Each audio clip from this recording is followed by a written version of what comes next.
Então, sobre revestimento de argamassa para alvenarias, as normas apresentam e descrevem 3 tipos de camadas: chapisco, emboço e reboco. Como a gente começou esse processo lá na obra, eu fiquei me perguntando qual a diferença então entre o emboço e o reboco. Essas são as 3 principais normas que falam a respeito desse assunto. As normas tratam as 3 camadas de forma diferente, ou seja, em chapisco, emboço e reboco. Daí, a primeira conclusão que a gente tira é que emboço e reboco não se trata da mesma coisa. Então, a primeira camada, acima da alvenaria, a norma diz que é o chapisco. A finalidade do chapisco é deixar essa parede bastante rugosa e, com isso, aumentar a aderência entre a parede e as camadas que virão, as camadas seguintes. A camada seguinte, acima do chapisco, é o emboço. Qual a função do emboço? Regularização. O que isso significa? Vamos supor que você tem uma parede um pouco fora do plumo, ou então um tijolo ficou sobressaltado. Daí você precisa regularizar essa parede. Então você vai usar o emboço. E por fim, a última camada, que é o reboco. A função do reboco é dar acabamento na parede. Ou seja, nesse caso, ela vai ficar pronta para receber a pintura. Mas ainda assim a gente fica na dúvida com relação à aplicação dessas 2 camadas, o emboço e o reboco. Por quê? Porque na prática não é isso que acontece mais. E essa confusão é desfeita quando a gente entende na norma o que significa revestimento de 2 camadas e revestimento de camada única. Então o primeiro é o que a gente acabou de ver agora, ó. Revestimento de 2 camadas. Vamos dar uma olhada no texto da norma. Revestimento constituído de 2 tipos de argamassas, exceto chapisco, aplicados em uma ou mais demãos sobre a base.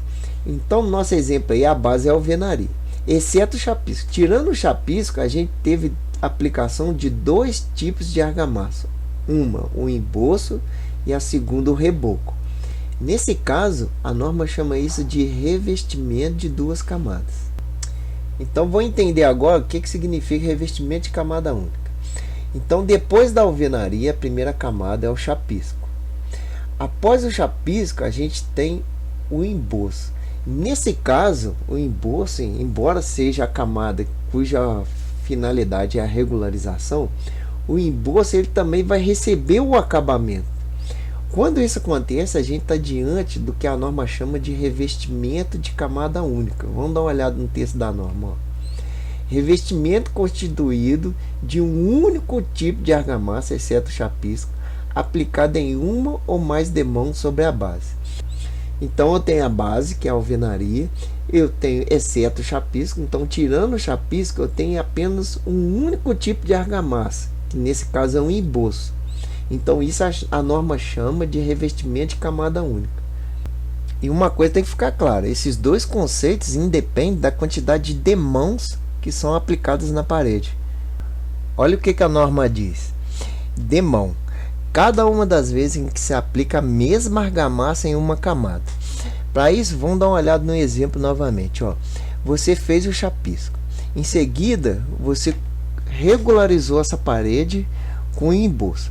Mas vamos supor que tem um pilar que está muito sobressaltado e você precisa encher um pouco mais essa parede. Daí você espera essa massa secar e com a mesma argamassa você enche a parede novamente. Se esse emboço receber um acabamento, a gente vai estar diante de um revestimento de camada única. Por quê? Embora você tenha dado 2 demãos, você usou apenas um tipo de argamassa, ou seja, só tem um emboço. Mas suponhamos que você não deu acabamento nesse emboço, aí o que acontece? Você chegou com outra argamassa, no caso o reboco, e esse reboco recebeu o acabamento. Daí, como a gente tem 2 tipos de argamassas, a gente vai estar falando em revestimento de 2 camadas, ou seja, emboço e reboco. Agora vamos esclarecer outra questão. Dependendo do tipo de revestimento que você vai fazer, tanto o emboço quanto o reboco podem receber acabamentos. Agora, em relação a isso, a norma não faz nenhum tipo de separação.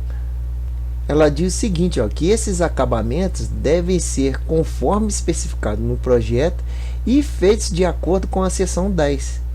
E na seção 10, ela lista e descreve alguns tipos de acabamentos. Com isso a gente tira a seguinte conclusão: você afirmar que a diferença entre emboço e reboco estaria unicamente no tipo de acabamento que essas argamassas recebem é um tanto equivocado se você olhar para o texto da norma, já que a norma não faz essa distinção. E qual seria então essa diferença? A diferença está na composição dessas argamassas, ou seja, no traço. Por quê? Porque se trata de duas argamassas diferentes. A diferença está na proporção dos materiais que são usados, nos tipos de materiais que são usados. Vamos dar uma olhada em alguns exemplos de aplicações que isso vai ficar claro. Então vamos lá, vamos supor que o seu objetivo seja colocar piso na alvenaria. Para isso você vai precisar fazer o chapisco e emboço. Por quê? Essa parede você vai ter que fazer uma regularização e o acabamento, no caso, vai ser um acabamento sarrafiado. Por quê? Esse emboço precisa ficar grosso para você conseguir esse objetivo, assentar o piso sobre a parede. E assim funciona para vários outros tipos de materiais. Agora dê uma olhada nesse outro exemplo. Vamos supor que o seu objetivo seja pintar essa parede. O que acontece hoje na prática? A gente não pinta a parede sobre o emboço, porque o emboço tem um acabamento muito rugoso, muito grosso. Então essa tinta não vai direto sobre o emboço. O que é feito na verdade é uma camada de massa corrida ou outro material do tipo. Mas aqui na minha região, em Minas Gerais, a gente usa muita massa corrida antes de receber a tinta. Daí você consegue pintar essa parede. Então olha só, repara que foram feitas 3 camadas: chapisco, emboço e massa corrida. Com o surgimento de materiais desse tipo, como a massa corrida, o reboco ele caiu em desuso.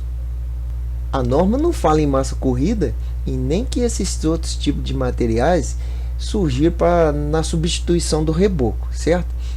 Mas eu busquei na internet artigos acadêmicos, trabalhos de conclusão de curso no campo da engenharia, e eu ouvi algumas citações de autores falando a respeito disso, entendeu? E você vê isso também em manuais que ensinam a execução desses tipos de argamassa. No caso, o emboço ele é colocado da forma tradicional que a gente faz. Você vai taliscar as paredes, vai sarrafiar. No caso, você pode desempenar. Não importa o tipo de acabamento, conforme a gente viu nas normas. Agora, nesses manuais, o reboco ele é passado como a massa corrida mesmo. Olha a figura que esses manuais traz pra gente. Daí toda essa confusão com relação a esses dois conceitos. Nos vídeos que eu vou colocar aqui com relação ao revestimento de argamassas lá na alvenaria, eu vou estar falando no vídeo que eu estou rebocando as paredes, quanto que na verdade esse reboco é um emboço. Na verdade eu estaria emboçando as paredes, mas aqui em Minas Gerais a gente sempre tratou como reboco, e mesmo que eu tenha estudado e feito essa diferenciação, eu vou continuar chamando de reboco. Mas tá aí, a informação é essa diferença entre emboço e reboco. Vamos ficar com algumas imagens, algumas fotos da obra agora. Então, esse rapaz aí trabalhando, o nome dele é Ezequiel. O que acontece? Eu cheguei até a emboçar algumas paredes dentro da casa. Eu fiz 5 paredes. Mas como eu sou um marinheiro de primeira viagem, esse processo eu achei assim muito maçante. Ou seja, nesse caso a falta de prática realmente me abateu, entendeu? Então o que eu fiz? Eu contratei o Ezequiel para me ajudar não só no emboço, no reboco, né? Como é falado aqui em Minas Gerais, mas também a gente fechou o trabalho de fazer o muro em volta da casa e a regularização do contrapiso com farofas. Então nos vídeos que vão seguir, você vai ver eu e Ezequiel trabalhando junto aí. Então eu vou deixar mais imagens do reboco depois, beleza?